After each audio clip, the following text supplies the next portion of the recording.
warahmatullahi wabarakatuh. Kaifa halukum? Bagaimana kabarnya anak-anak? Alhamdulillah, luar biasa. Allahu Akbar. Nah anak-anak, kembali lagi kita bertemu untuk belajar dari rumah, belajar pendidikan agama Islam dan budi pekerti kelas 2. Anak-anak udah siap belajar? Kalau sudah, simak terus videonya ya. Nah, materi yang akan Ibu sampaikan kali ini yaitu kisah keteladanan Nabi Muhammad SAW. Namun seperti biasa, sebelum pembelajaran dimulai, kita awali dengan membaca doa sebelum belajar agar pembelajaran kita diberi kelancaran oleh Allah Subhanahu wa Ta'ala. Angkat kedua tangannya, satukan di depan dada, dan kita doa sama-sama yuk. A'udzu billahi minasyaitonir rajim. Bismillahirrahmanirrahim. Raditu billahi rabba wa bil islami dina wa bi Muhammadin nabiyyan wa rasula. Rabbi zidni ilma warzuqni fahma. Amin. Kisah Nabi Muhammad Sallallahu Alaihi Wasallam.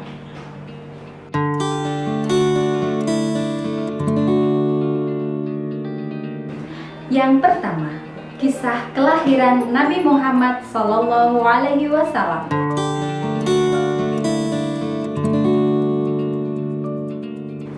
Nabi Muhammad lahir di kota Mekah. Pada saat itu, umat manusia berperilaku jahat dan kejam. Masa itu dinamakan masa jahiliyah, artinya masa kebodohan. Dinamakan masa kebodohan karena mereka tidak berperilaku benar dan baik. Dalam kondisi itu, Allah mengutus seorang Rasul terakhir, yaitu siapa? Yaitu Nabi Muhammad SAW, agar menyeru kepada agama yang benar dan menuju masyarakat yang tentram. Nabi Muhammad SAW terlahir dalam keadaan yatim karena ayahnya meninggal dunia sebelum beliau dilahirkan. Beliau tidak lama diasuh ibunya karena pada usia 6 tahun ibunya pun meninggal karena sakit. Lalu siapa Bu yang mengasuh? Selanjutnya Nabi Muhammad SAW diasuh oleh kakeknya. Siapa? Abdul Muthalib. Nah, setelah 2 tahun mengasuh Nabi Muhammad, kakeknya yaitu Abdul Muthalib tadi meninggal dunia anak-anak. Akhirnya Nabi Muhammad diasuh lagi oleh pamannya. Siapa? Iya betul, pamannya Abu Thalib. Ketika hidup bersama pamannya itulah Nabi Muhammad SAW tekun belajar mengenai banyak hal. Di antaranya beliau rajin membantu pamannya mengembala kambing dan berdagang. Kisah keteladanan Nabi Muhammad SAW.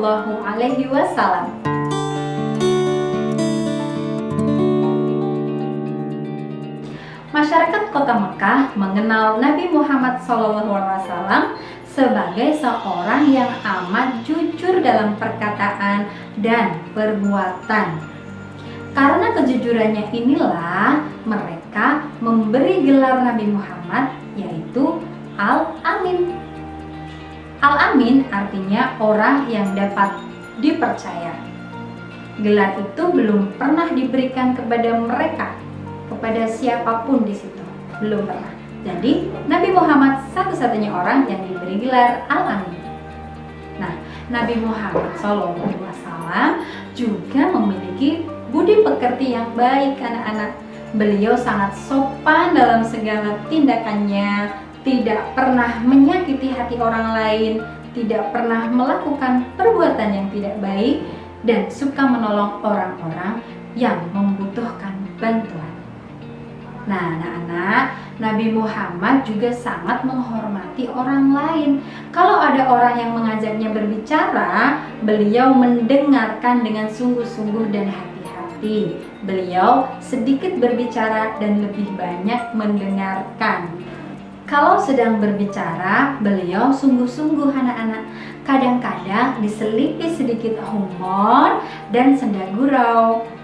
Apa-apa yang dikatakannya adalah kebenaran. Bila beliau marah, tidak pernah sampai tampak kemarahannya. Hanya antara kedua keningnya tampak sedikit berkeringat. Ini disebabkan karena beliau menahan rasa marah dan tidak mau menampakkannya. Tidak seperti kita ya. Semua itu terbawa oleh sifatnya, yaitu lapang dada dan menghargai orang lain ya. Beliau Nabi Muhammad SAW sangat bijaksana, murah hati dan mudah bergaul, tetapi juga mempunyai sifat yang tegas, mempunyai tujuan yang pasti, serta berkemauan keras. Nah, beliau memberikan pengaruh yang dalam sekali pada diri para sahabat-sahabatnya dan orang-orang yang bergaul atau yang mengenal dengan Nabi Muhammad SAW. Yang ketiga, memiliki perilaku jujur sebagai praktek dari pemahaman Al-Maidah ayat 119.